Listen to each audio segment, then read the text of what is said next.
Hello, and welcome to Paris's Public Criminology podcast.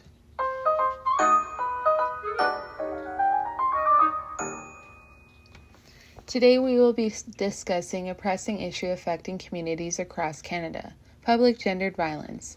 This widespread issue, including physical, sexual, and psychological violence, disproportionately impacts women in vulnerable groups, particularly Indigenous people within the Canadian context due to historical injustices. We will explore how public criminology, which advocates for policy changes based on research, can help address this problem.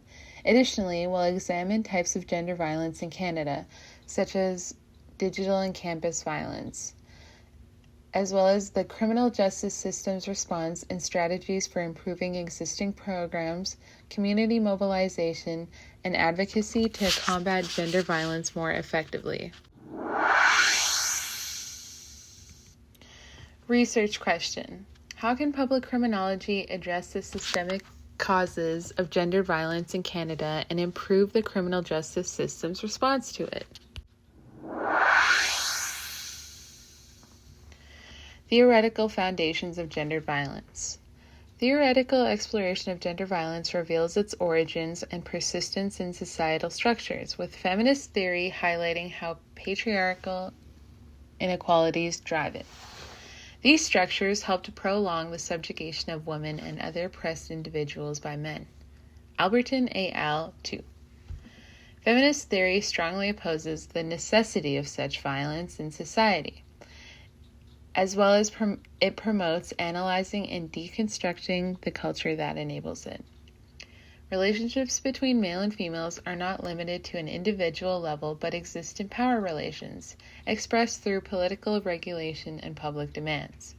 For example, the unequal numbers of females occupying leadership positions or the gender pay gap reveal the extent of gendered power relations. Government of Canada, Para 3. Applying the same sort of thinking, but in the context of feminism, the same author pays considerable attention to signature issues of their subjects, namely survivors' involvement in the development of policies addressing the problem. The objective, though, is to eradicate toxic cultural practices that allow for violence to thrive while helping those affected to actively fight said framework.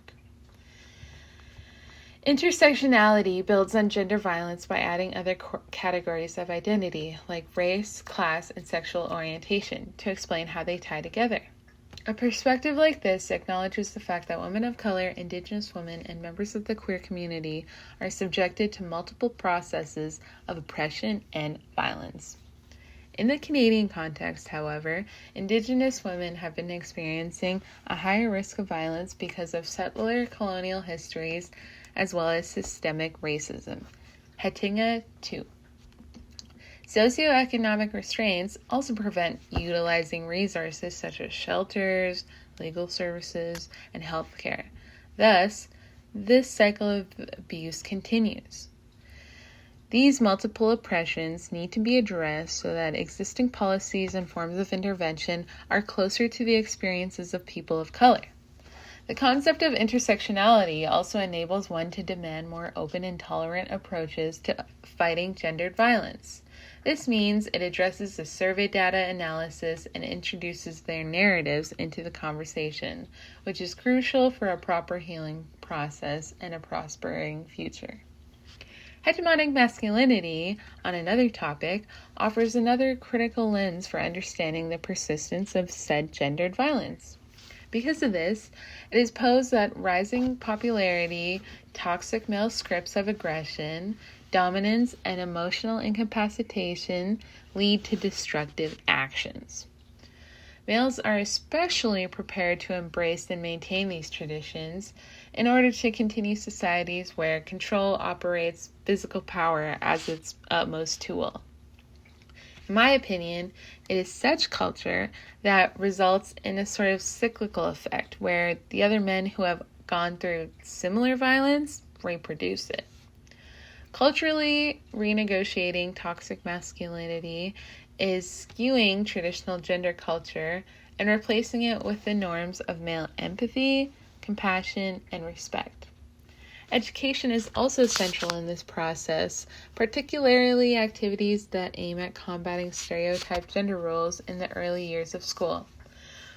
Campaigns can decrease gender violence instances because starting change at the leadership level will trickle down, thus providing an improved way of engaging in these spaces with women. Forms of gender violence in Canada. Gender violence in Canada manifests in various forms, each with profound social and personal consequences. Intimate partner violence, or IPV, remains one of the most prevalent forms that disproportionately affect women in relationships. Lisova et al. 199. Almost all the survivors are exposed to physical aggression, emotional abuse, and economic vulnerability, for their abusers have control over resources, leaving this form of control to evolve parallel to technological advances. Another prominent problem, which is closely connected with the previous one, is sexual violence, including both sexual assault and harassment, which are predominantly carried out against women and other minorities. Malama et al. Para 1. These forms of violence go unnoticed because the victims are often threatened into silence, stigmatized by their communities, and do not trust that the law will protect them. Survivors often put significant effort into navigating systems, highlighting the need for comprehensive services, as each of these cases are different and complex in their own way. Violence prevention depends on community and public awareness through campaigns and other initiatives. Preventing and addressing gendered violence needs to be intervened in the intersectional method, addressing the numerous aspects of gendered experiences and structure. Policies of the colonial states and systemically unfair treatment of Indigenous people have led to increased risk of gender violence among Indigenous women in Canada. Rates of missing and murdered Indigenous women are high due to interrelated and enduring factors of historical loss, racism, and social exclusion. Such challenges are compounded by socioeconomic factors, such as people being denied basic amenities like shelter, healthcare, water, and education. The imperialist system of residential schools and other governmental policies has led to the subjugation of Aboriginal cultures, making them more vulnerable. Realizing the vision of protecting Indigenous women from violence requires both broader policy changes and culturally competent solutions that include support of the healing process, especially and most importantly at the community level. Indigenous women have organized themselves at the grassroots level to act as agents of the needed change. Pun not intended. In this regard, it is correspondingly clear that any policies should be framed in a manner that empower Indigenous people and make them seen as capable of articulating justice and nonviolence. Such facts are essential to understanding and providing a safe environment for Indigenous women in Canada. Psychological violence, while less visible than physical abuse, is equally damaging and pervasive. Some examples of psychological abuse are gaslighting, manipulation, and using verbal aggression, which erodes the whole personality of the victim. Ogden and Teddy 2. Physical abuse and this form of abuse are often interlinked in that the cycles of abuse can be hard to break. Common consequence of sexual assaults is the development of lifetime mental diseases such as anxiety disorder, major depression, and post-traumatic stress disorder, aka PTSD. However, psychological violence is quite common and frequently ignored when people around the world discuss the topic of violence in the context of injuries. More needs to be done on information, education, and publicity to create a common consciousness on the actuality of psychological abuse and the effects it will have on survivors. In this, education assists in the healing process from psychological violence by availing convenient mental health services. Preventing this type of abuse is a crucial step towards stopping all kinds of gendered violence within Canada. Digital violence and campus violence. Digital violence, a growing concern in modern society, encompasses behaviors like cyberstalking, online harassment, and the non-consensual sharing of intimate images or revenge porn. As pointed out earlier, cyber abuse is a persistent form of violence in that it crosses physical barriers and accompanies the victims into their own private territory. While operating online, offenders feel more confident than they appear otherwise and are difficult to rein in. It is also common for survivors to develop deep-rooted mental illnesses such as anxiety and depression. Currently, our legal systems are yet to be developed fully to address the complicated issue of digital violence, resulting in most survivors having no feelings of justice or remedy. Educating the masses on the realities of digital abuse is really important to arm people and prepare them to identify the problem and act accordingly. There are requirements for change and improvement in regulation, and enforcing the platforms to be more responsive to the problem is crucial for developing safer environments on the internet, especially within the younger generations. Campus violence is another significant concern of higher education regarding sexual assault and harassment on campus.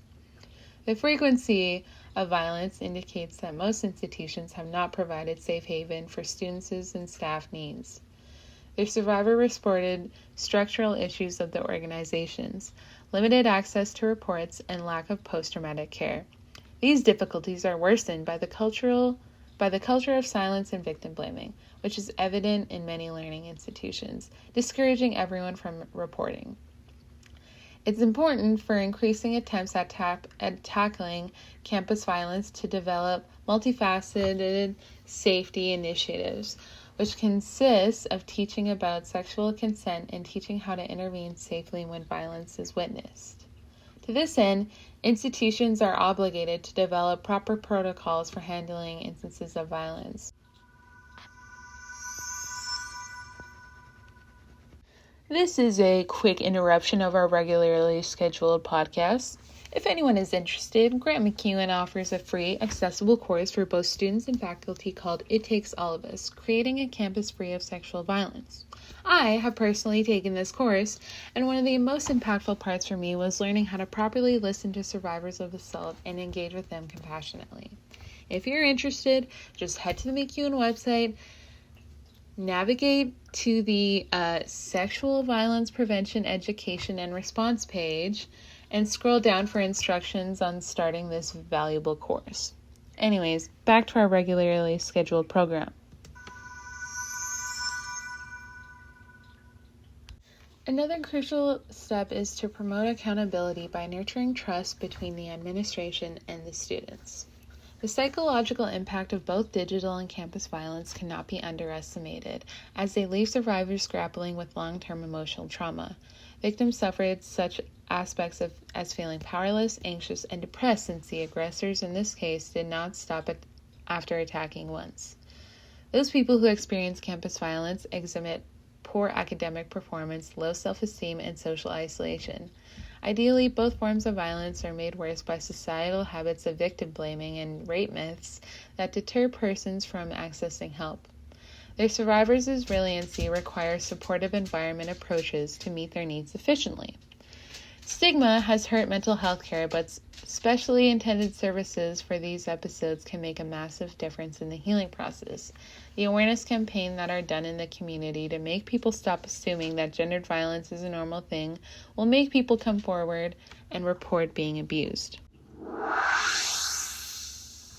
Criminal justice responses to gendered violence.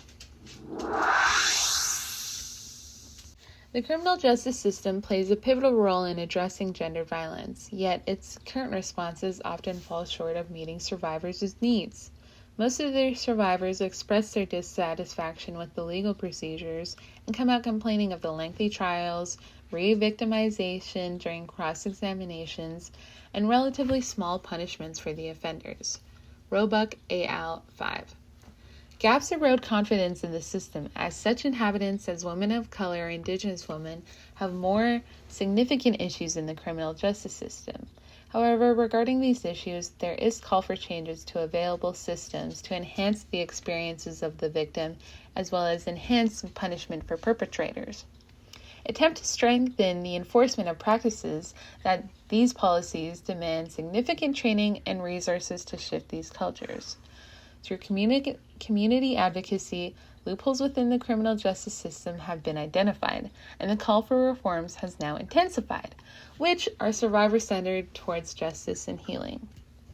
Alternative justice responses, such as restorative justice programs, offer promising solutions for addressing gendered violence outside traditional legal frameworks. Restorative justice, although controversial, focuses on healing and accountability by bringing survivors, offenders, and community members together in facilitated dialogues. These offender-sensitive programs focus on survivors' needs and get offenders to own up for their wrong deeds. This approach empowers survivors who may not find justice through traditional legal system, especially within today's society. However, when it comes to the practical application of restorative justice, there's more to consider. Lest the system recreates trauma or watered down violence against women. Such programs are often implemented with the assistance of community-based organizations whose cooperation is crucial for the program's success. Chen al. 5. Restorative justice can therefore be seen as an added response mechanism to mainstream legal responses to gender violence as a measure up to the challenges that gender violence presents. Conclusion. Public gender violence remains a critical issue in Canada, deeply rooted in societal structure and cultural norms. The social phenomenon of domestic abuse is best understood through the lens of feminist criminology, intersectionality, and hegemonic masculinity. The conclusions reached help explain its continuance and reveal the necessity to let the system change. Intimate terrorism is one of the dimensions of gendered violence. The other one is situational violence, including digital abuse, which require separate approaches. This means that Indigenous people have a unique experience of suffering that involves the analysis of sources that are meaningful to them. That's why it's stated that with the development of unique phenomena, such as digital and campus violence, the concept of gender violence has changed its trajectory and, consequently, need new approaches and solutions to protect and punish its perpetrators. While the criminal justice system plays a crucial role, restorative approaches show promise in fostering healing and accountability. In my view, however, true progress requires more than systemic change. It demands a collective shift in how we view and address gendered violence. This means prioritizing education, fostering sympathy, and creating spaces where survivors feel heard and supported.